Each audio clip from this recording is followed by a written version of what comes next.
अंग्रेजों ने जो आजाद थे ब्राह्मण उनको गुलाम बनाया, जो ब्राह्मणों के गुलाम थे उनको गुलाम बनाने की जरूरत ही नहीं थी।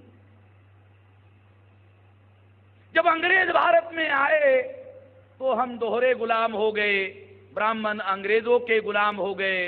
हम तो पहले से ब्राह्मणों के गुलाम थे, अर्थात हम गुलामों के गुलाम हो गए। ब्राह्मण अंग्रेजों के गुलाम, हम ब्राह्मणों के गुलाम। ऐसे किसी संविधान को मैं मान्यता देने के लिए राजी नहीं हूं जो हम लोगों को संवैधानिक अधिकार देने के लिए तैयार नहीं है। हम ऐसे लोगों को, ऐसे संविधान को, ऐसे किसी संविधान को मान्यता देने के लिए राजी नहीं है। बाबा साहब अम्बेडकर, बंगाल से संविधान सभा के लिए चुनाव होता है। गांधी और कांग्रेस ने प्लान बनाया कि अम्बेडकर को अगर चुनाव में परास्त कर दिया जाए तो अंग्रेजों को समझाना आसान हो जाएगा कि अम्बेडकर के साथ कोई है ही नहीं, लोग ही नहीं है। अगर अम्बेडकर चुनाव में हार जाते हैं, गांधी और कांग्रेस ने प्लान बनाया। क्या प्लान बनाया? कि अगर अम्बेडकर चुनाव में हार जाते हैं तो अंग्रेजों को समझाना आसान हो जाएगा, अम्बेडकर के साथ कोई लोग ही नहीं है, जो थे वो कांग्रेस के साथ आ गए हैं, उन्होंने गांधी जी का नेतृत्व मान लिया है, ऐसा कहने का, बोलने का अवसर मिलेगा। इसलिए 46 को चुनाव हुआ और बाबा साहब अम्बेडकर महाराष्ट्र से चुनाव लड़ने की बजाय बंगाल गए। बंगाल के लोगों ने बाबा साहब अम्बेडकर को संविधान सभा पर चुनकर भेजा। जिन 4 जिले के लोगों ने, खुलना, जसोर, बोरीशाल और फरीदपुर के बंगाली लोगों ने बाबा साहब अम्बेडकर को चुनकर भेजा, बाद में गुस्सा होकर गांधी और कांग्रेस ने वो 4 जिले पाकिस्तान को दे दिए दंड स्वरूप। ये आजादी का जो लड़ाई है, ये लड़ाई, ये सारी कहानी, इतिहास जब तक नहीं समझोगे आपको कुछ पल्ले पड़ने वाला नहीं है, आपको कुछ समझ में आने वाला नहीं है। ये शह और मात देने का जो खेल चल रहा है, इसमें जो शह और मात का खेल खेल रहे लोग हैं, आजादी का आंदोलन का लड़ाई चलाने वाले जो लोग हैं, वो किसी को कुछ देना नहीं चाहते थे। और बाबा साहब अम्बेडकर ऐसे किसी संविधान को जिसमें प्रजा को अधिकार ना हो, मान्यता देने के लिए राजी नहीं थे। जब बाबा साहब अम्बेडकर संविधान सभा पर चुनकर गए तो गांधी और कांग्रेस की वो योजना विफल हो गई और मजबूर होकर गांधी और कांग्रेस को बाबा साहब अम्बेडकर को मान्यता देना पड़ा। और इस तरह से बाबा साहब अम्बेडकर ड्राफ्टिंग कमेटी के चेयरमैन बनाए गए। बाबा साहब अम्बेडकर, संविधान सभा के अंदर जो एक कमेटी थी, संविधान लिखने वाली प्रारूप समिति, संविधान लिखने वाली कमेटी, जिसको अंग्रेजी में ड्राफ्टिंग कमेटी कहते हैं, उस कमेटी का चेयरमैन बनाया गया। संविधान सभा का चेयरमैन डॉक्टर राजेंद्र प्रसाद और संविधान लिखने वाली समिति का चेयरमैन बाबा साहब अम्बेडकर। ध्यान रखना, कंफ्यूजन हो जाता है बहुत सारे लोगों का। मान्यता देने वाली जो हाउस है उसका चेयरमैन डॉक्टर राजेंद्र प्रसाद और संविधान लिखने वाली जो कमेटी है उसका चेयरमैन बाबा साहब अम्बेडकर। मजबूर होकर गांधी और कांग्रेस को बाबा साहब अम्बेडकर को ड्राफ्टिंग कमेटी का चेयरमैन बनाना पड़ा। ये गांधी जी की मजबूरी थी, ये गांधी जी का उपकार नहीं था। ध्यान रखना, कांग्रेस के लोग इसको उपकार के तौर पर प्रचार में ला सकते हैं। अगर गांधी जी ने और कांग्रेस ने उपकार किया होता तो उस समय के अखबार वाले जरूर लिखते, उस समय के अखबार वाले एडिटोरियल भी लिखते कि गांधी जी ने बाबा साहब अम्बेडकर पर उपकार किया, ऐसा जरूर लिखते। अगर उस समय के अखबार वालों ने नहीं लिखा है, न एडिटोरियल लिखा, न खबर दिया, तो इससे प्रमाणित होता है कि उस समय का फैक्ट कुछ अलग था, आज की परिस्थितियां कुछ अलग है।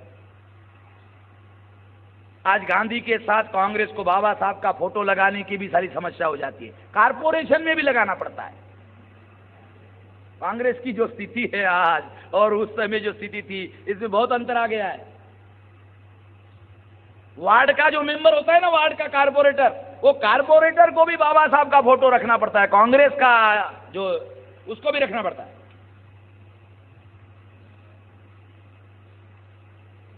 ये परिस्थिति में जो बदलाव आया हुआ है, ध्यान रखो, इसलिए कांग्रेस के लोग ऐसा प्रचार कर सकते हैं कि ड्राफ्टिंग कमेटी का चेयरमैन बाबा साहब आम्बेडकर को गांधी ने उपकार के तौर पर बनाया। गलत, 200% गलत। ये पॉलिटिकल डिसीजन था, ये पॉलिटिकल डिसीजन था।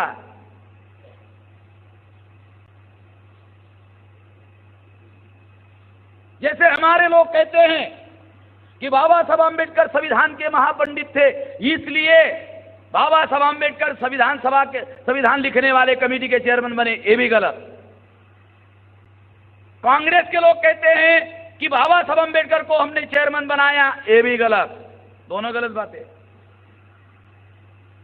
इतिहास क्या कहता है? इतिहास कहता है कि मजबूर होकर बाबा साहब आम्बेडकर को ड्राफ्टिंग कमेटी का चेयरमैन बनाया गया, क्योंकि बाबा साहब आम्बेडकर इसकी वजह अगर ऐसा नहीं होता तो उन्होंने घोषित किया था कि हम संविधान को मान्यता देने के लिए राजी नहीं है।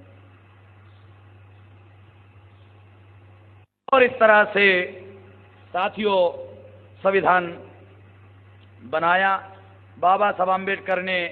जो आज़ादी से हमारे लोग आज़ाद नहीं हुए थे, देखना दो बातें, आज़ादी से वो आज़ाद हो गए थे, हम नहीं।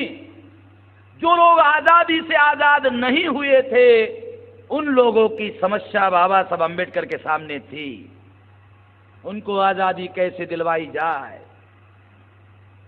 वो आज़ादी कैसे मिलती?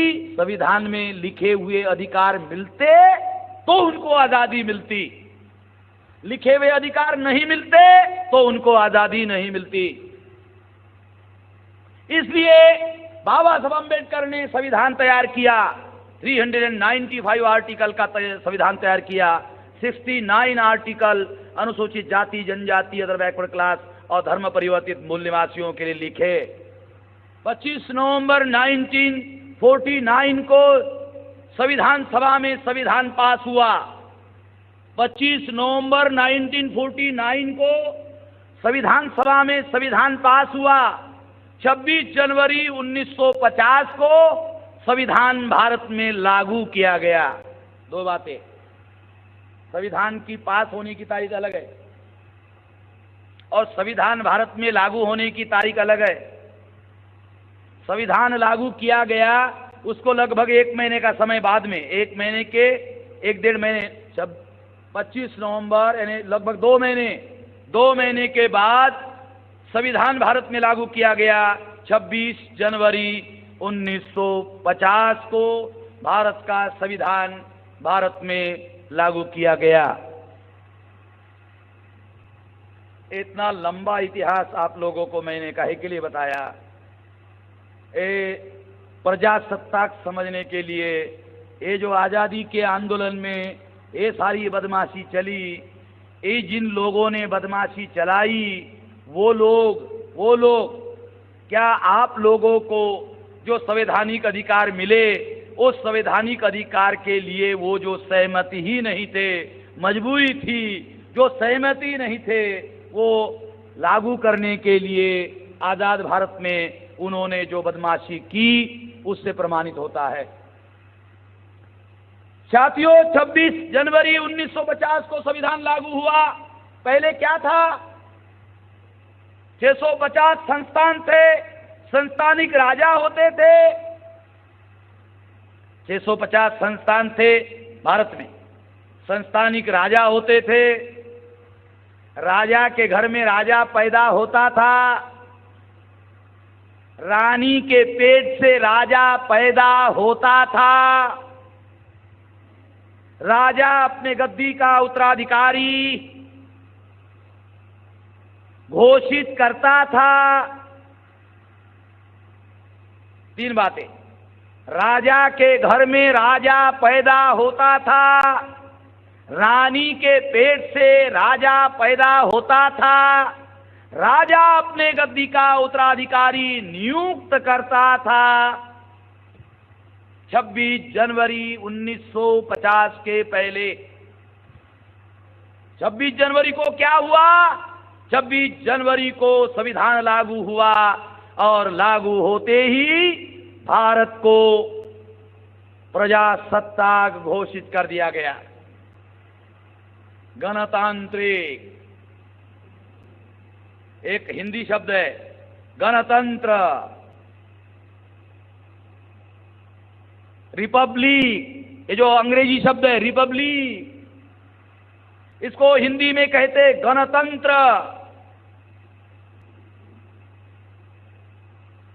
मराठी में कहते प्रजासत्ताक। शब्द भी हमारे लोगों को मालूम होने चाहिए, शब्दों को भी अर्थ मालूम होने चाहिए। हमारे लोग शब्द उच्चार करते रहते, उच्चार करते रहे। उच्चार क्यों करते हो भाई? नहीं, पता नहीं है शब्द का क्या अर्थ है। गणतंत्र, प्रजासत्ताक, यानी राजा के घर में राजा पैदा होता था, रानी के पेट से राजा पैदा होता था, राजा अपने गद्दी का उत्तराधिकारी नियुक्त करता था। 26 जनवरी को इसे समाप्त कर दिया गया और घोषित कर दिया गया अब भारत में प्रजासत्ताक होगा, प्रजा की सत्ता होगी। प्रजा की सत्ता होगी का क्या मतलब होगा? अब किसी राजा के घर में राजा पैदा नहीं होगा, किसी रानी के पेट से राजा पैदा नहीं होगा। रानी के पेट से पैदा जरूर होगा मगर राजा नहीं होगा।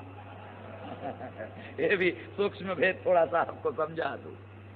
बच्चा तो पैदा होगा मगर राजा पैदा नहीं होगा। राजा अपने गद्दी का उत्तराधिकारी नियुक्त नहीं करेगा। तो प्रजा के लिए राजा कहां से आएगा? सवाल खड़ा हो जाता है। सर अभी प्रजा के लिए राजा कहां से आएगा?